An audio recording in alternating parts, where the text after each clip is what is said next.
Oi pessoal, professora Eveline mais uma vez aqui com vocês. Dessa vez nós vamos resolver questões sobre a filosofia medieval, lembrando dos dois pilares dessa filosofia, que é a patrística e a escolástica, e os seus representantes Santo Agostinho e São Tomás de Aquino. Vamos lá? Na primeira questão, nós temos um trechinho que diz o seguinte: preparando seu livro sobre o imperador Adriano, Marguerite e Orsena encontrou numa carta de Flaubert esta frase: quando os deuses tinham deixado de existir e o Cristo ainda não viera, houve um momento único na história, entre Cícero e Marco Aurélio, em que o homem ficou sozinho. Os deuses pagãos nunca deixaram de existir, mesmo com o triunfo cristão. E Roma não era o mundo, mas no breve momento de solidão flagrado por Flaubert, o homem ocidental se viu livre da metafísica. E não gostou, claro. Quem quer ficar sozinho, num mundo que não domina e mal compreende sem o apoio e o consolo de uma teologia? Qualquer teologia? Então ele está questionando se qualquer crença em qualquer Deus serve, né? Quando ele fala no final do trecho, que ele diz: quem quer ficar sozinho num mundo que não domina e mal compreende, sem o apoio e o consolo de uma teologia, qualquer teologia, né? Quem é que quer ficar sozinho, abandonado à própria sorte, sem o amparo de um Deus ou de deuses? Porque a gente vê que ele fala bem aqui, quando os deuses tinham deixado de existir, os deuses, na verdade, não é que eles tivessem deixado de existir, eles simplesmente eram uma representação. Então, quando ele diz aqui, quando os deuses tinham deixado de existir, na verdade, esses deuses existiam para aqueles que acreditavam, né, na mitologia grega. E o Cristo ainda não viera, então a gente tem é como se fosse um hiato, um lapso no tempo entre a filosofia pré-socrática, que é logo a tentativa de explicar o mundo através da lógica, né? Então é uma quebra com aquele mundo mitológico, o mundo deixa de ser cosmogônico para virar cosmológico, e até o surgimento da filosofia medieval, quando esses filósofos já se ocupavam de encontrar um Deus, explicar um Deus, aliás, a palavra melhor, explicar esse Deus de maneira mais racional e entender qual é a função da fé dentro da filosofia. Existe nesse espaço de tempo o hábito de se dizer que a filosofia passou Sócrates, Platão e Aristóteles, e a filosofia adormeceu por causa do helenismo, do período helenístico. E dizem também que no período medieval a filosofia adormeceu. O que acontece é que no período helenístico a filosofia passou do caráter coletivo para o individual. As pessoas não se preocupavam mais com a coletividade, filosofia para o bem da polis, né, para o bem dos seus cidadãos. E passou a ser uma preocupação que a filosofia fosse algo individual, para o bem de um núcleo, ou para uma filosofia de vida, um bem viver, a procura da felicidade. Então essas outras questões, até por influência da filosofia oriental, começaram a surgir. E, na verdade, não houve um adormecimento. O que houve foi uma mudança na característica dessa filosofia. Na época helenística, essa filosofia passa a ser individual. Na filosofia helenística, ela passa a ser individual.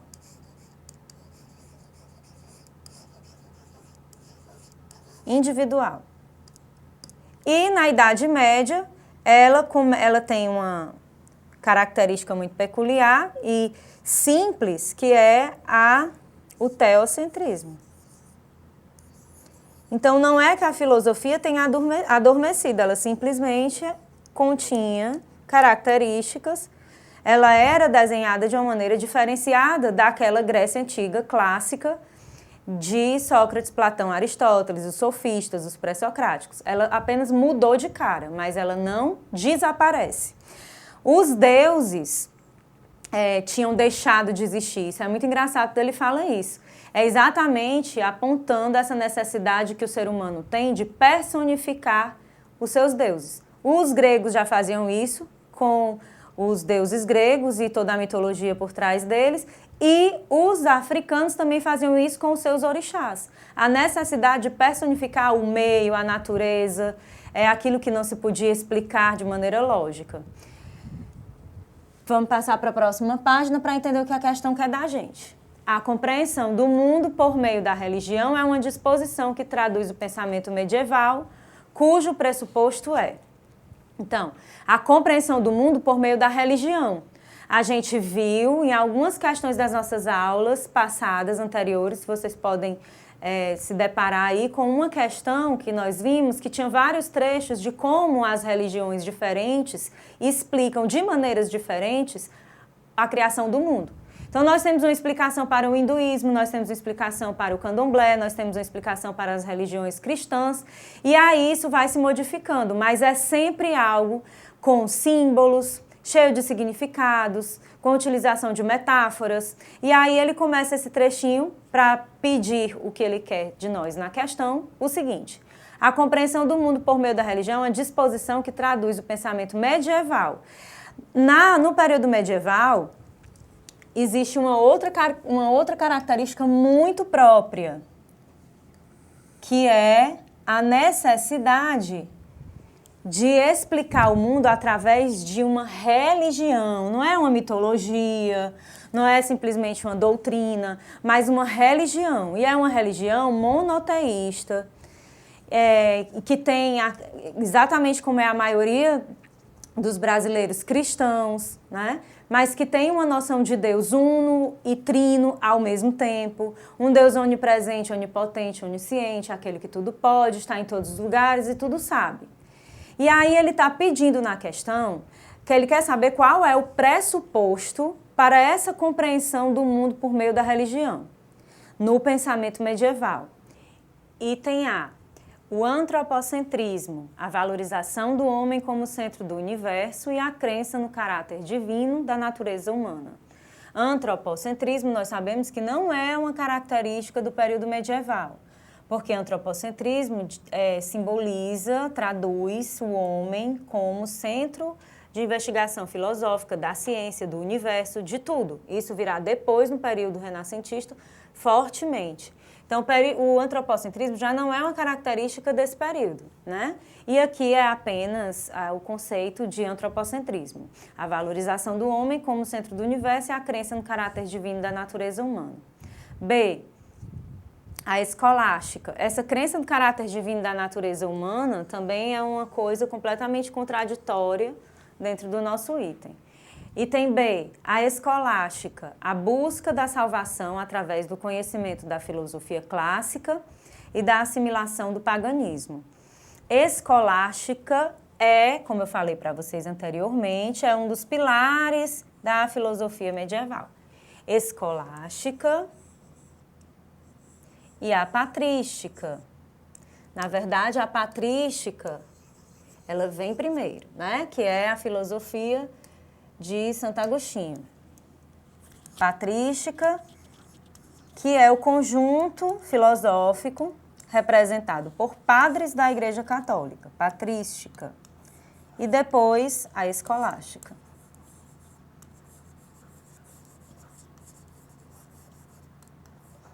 Eu costumo dizer, para ficar mais simples da gente entender e fazer as referências corretamente, que Platão está para a patrística, assim como Aristóteles está para a escolástica. Eles são os grandes influenciadores de São Tomás de Aquino e Santo Agostinho. Santo Agostinho, o principal representante da patrística, completamente influenciado pela filosofia de Platão. Não que seja igual à filosofia de Platão, mas sob forte influência. Escolástica é muito influenciada por Aristóteles. Santo Agostinho vai tomar muito Aristóteles como norte para a filosofia escolástica. A filosofia escolástica tem uma outra característica interessante nesse período, e por isso esse nome também. As escolas católicas passam a se multiplicar no mundo. As escolas chamadas de confessionais, temos até hoje espalhadas pelo nosso país por causa da nossa história de colonização, das expedições jesuísticas, e, enfim.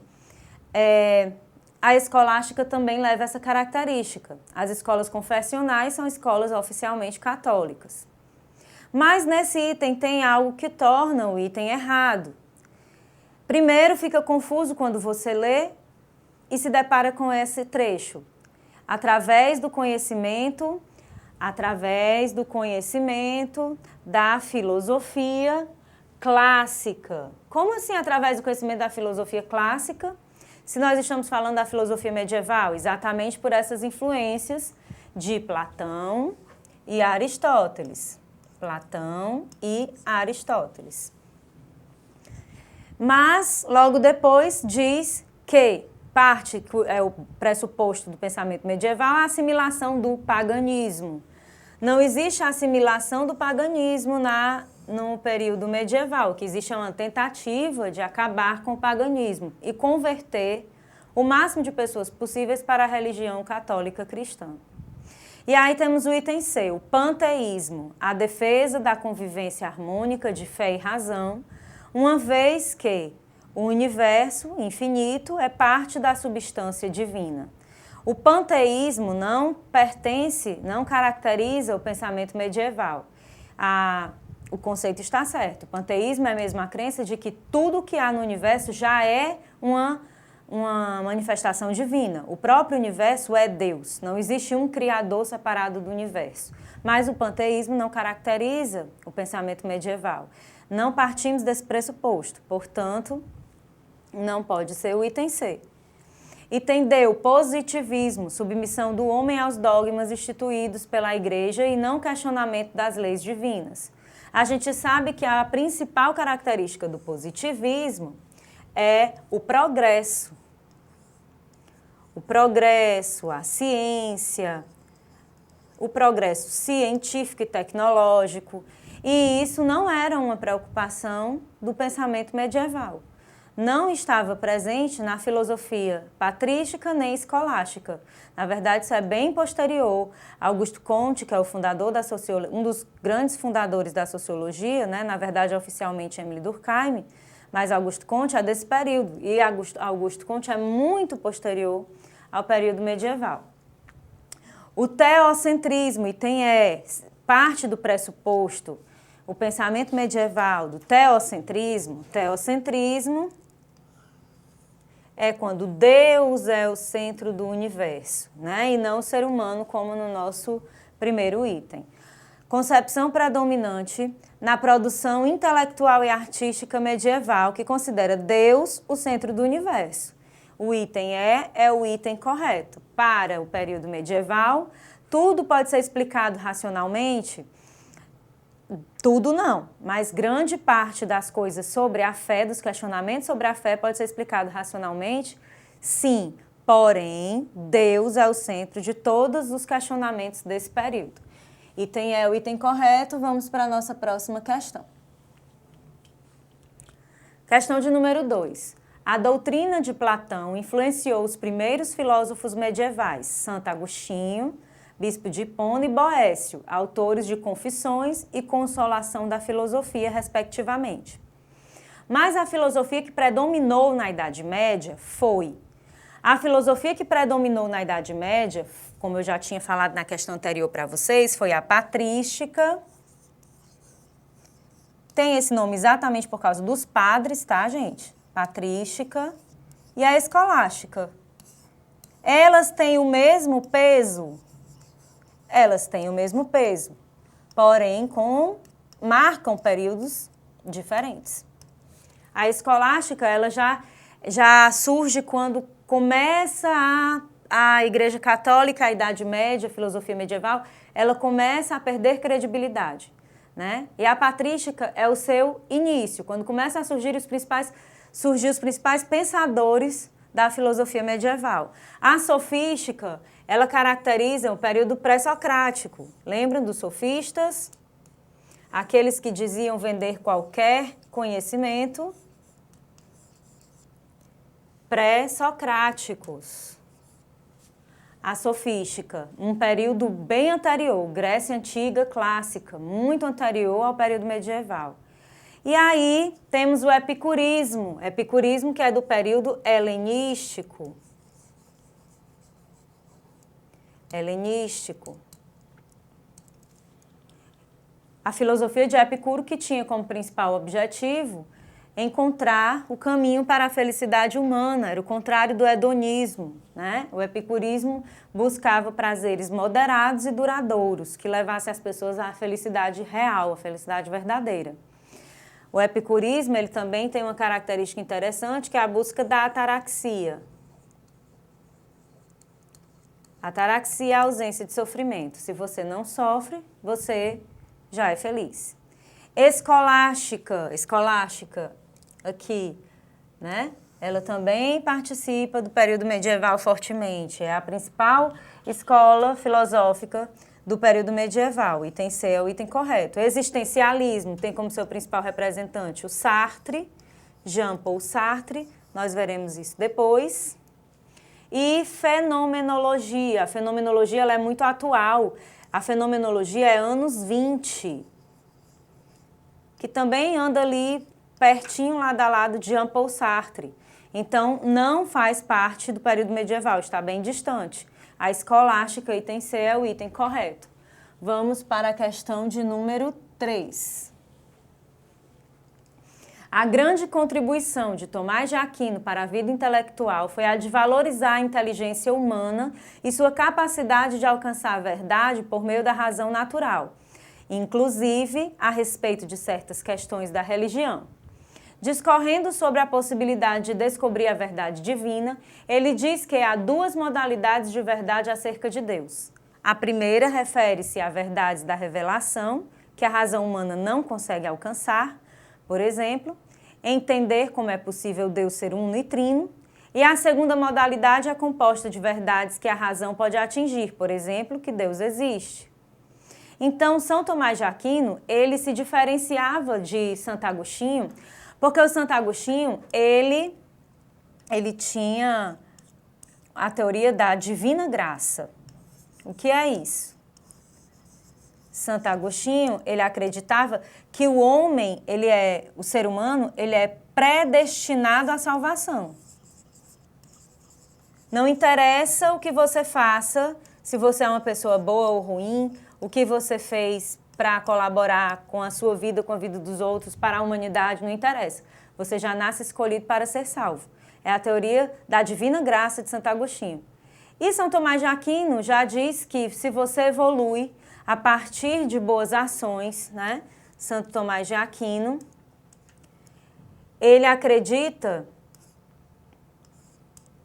no mérito das suas ações para que você seja salvo.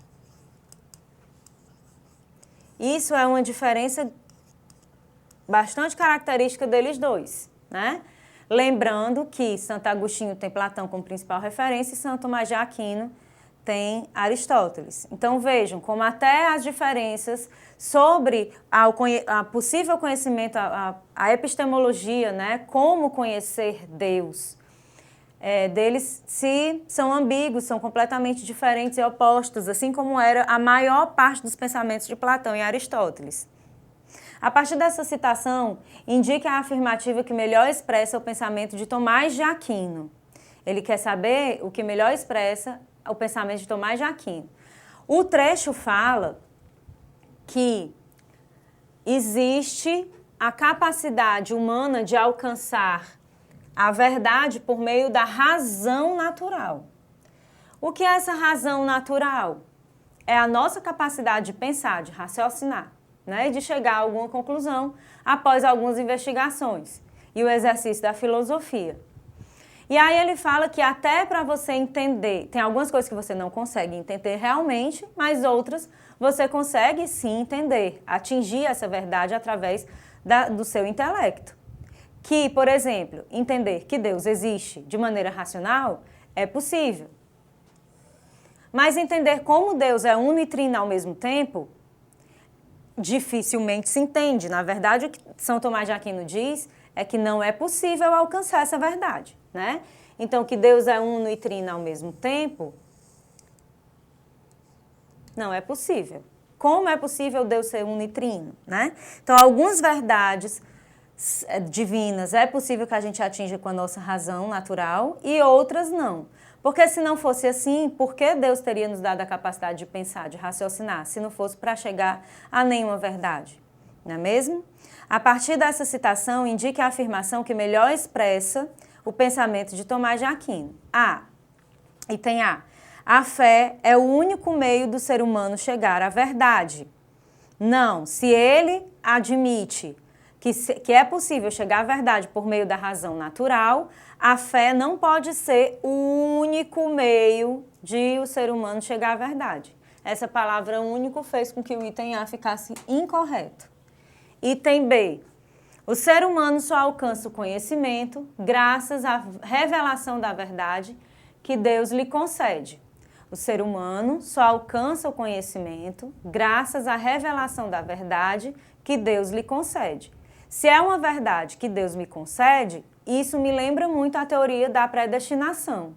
Se Deus me dá a capacidade, eu estou predestinada a isso. Se Ele não me dá, eu não estou predestinada a isso. Se Deus permite a minha salvação, eu serei salvo. Se não permite, eu não serei. Item C. Mesmo limitada, a razão humana é capaz de alcançar certas verdades por seus meios naturais. Sim, o item B, voltando rapidamente, né? A verdade, o ser humano só alcança o conhecimento e a verdade graças à revelação da verdade que Deus lhe concede. Na verdade, Deus nos concede a capacidade de raciocinar, é o que nos torna diferente dos demais seres vivos, né? É o nosso diferencial, a nossa capacidade de pensar. Item C, mesmo limitada, a razão humana é capaz de alcançar certas verdades por seus meios naturais. É exatamente isso que ele diz. Nós somos capazes de alcançar certas verdades, não todas, por seus meios naturais. A filosofia é capaz de alcançar todas as verdades acerca de Deus. Nem a filosofia, nem qualquer outra ciência. Nada é possível para que a gente alcance 100% as verdades acerca de Deus. Então, a filosofia é capaz de alcançar todas? Não, algumas. Todas, não. Item E, Deus é um ser absolutamente misterioso e o ser humano nada pode conhecer dele. Ó, a outra palavrinha que torna o item incorreto. Nada. O ser humano nada pode conhecer de Deus. Outro questionamento que vou fazer parecido com o anterior. Qual a intenção?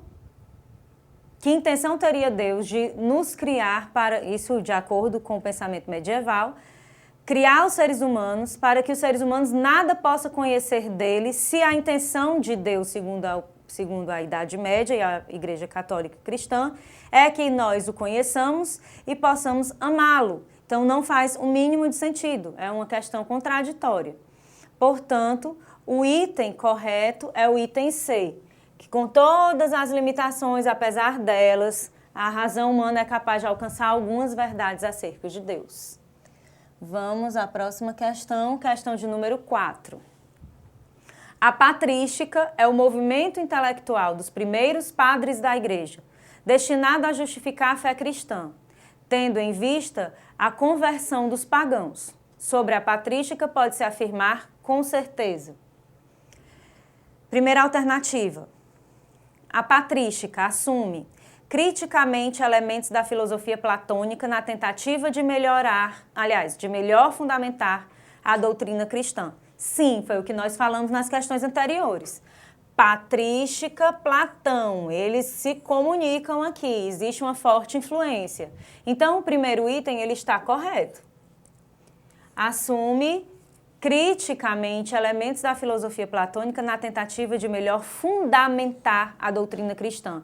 Eles não transformaram a doutrina platônica na doutrina cristã, mas utilizaram-na para fundamentar a doutrina cristã. Alternativa de número 2. Considera que as verdades da razão estão sempre em contradição com as verdades reveladas por Deus. As verdades da razão, elas se contradizem às verdades reveladas por Deus? Sim, mas sempre não. Essa palavrinha aqui, né? Sempre torna a questão errada. Então, o item 2, ele não está correto. A alternativa de número 2. Terceiro alternativa, incorpora as teses da metafísica aristotélica para fundamentar uma teologia estritamente racionalista. Olha, mais uma contradição nessa questão. Aristóteles, ele é empirista. Ou seja, ele leva em consideração, ele acha importante, ele acha extremamente importante que os sentidos sejam levados em consideração na construção do conhecimento.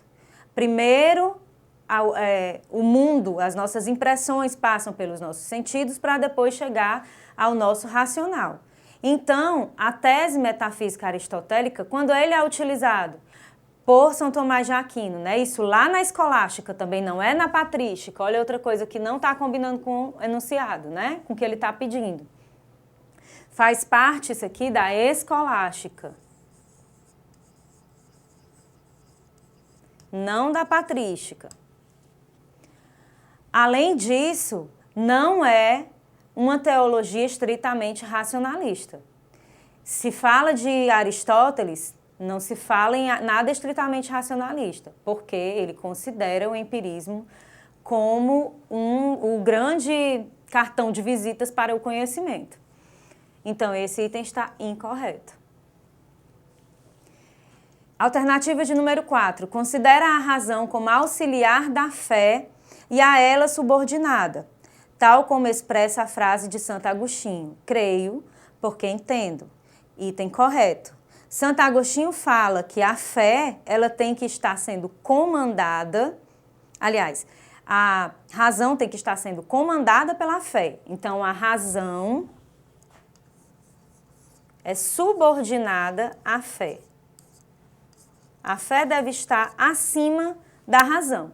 Se a minha fé está acima da razão, eu entendo que a minha razão é limitada. Existem certas coisas que eu não vou conseguir entender sobre Deus.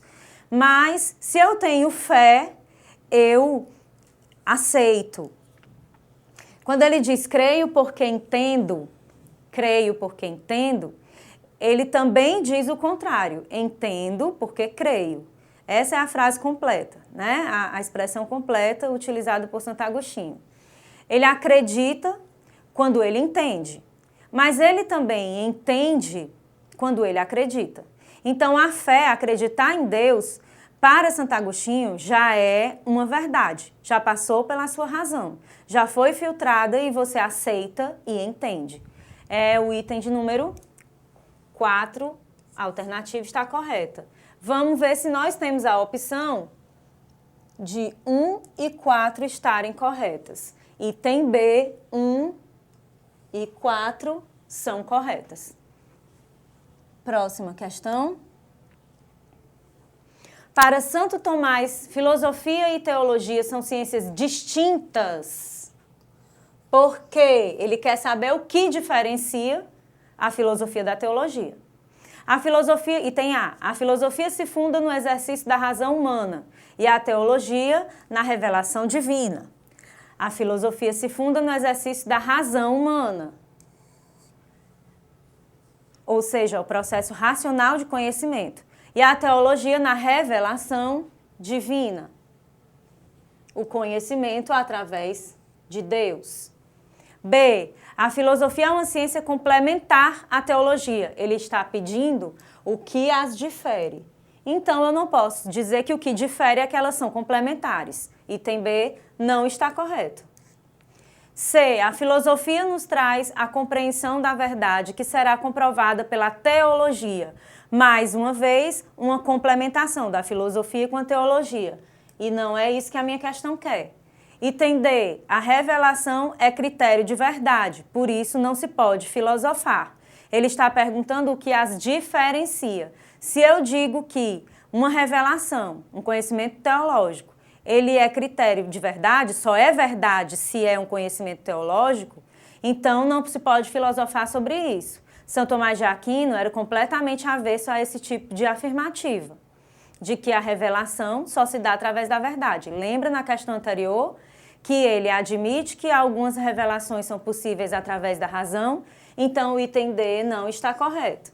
Item E. A teologia é a mãe de todas as ciências e a filosofia serve apenas para explicar pontos de menor importância. Essa frase, muito conhecida, é aplicada à filosofia. Filosofia é mãe de todas as ciências. Todas as ciências existem porque um dia alguém se ocupou de filosofar sobre elas, e não é a teologia. Portanto, esse item está errado e o item correto é o item A.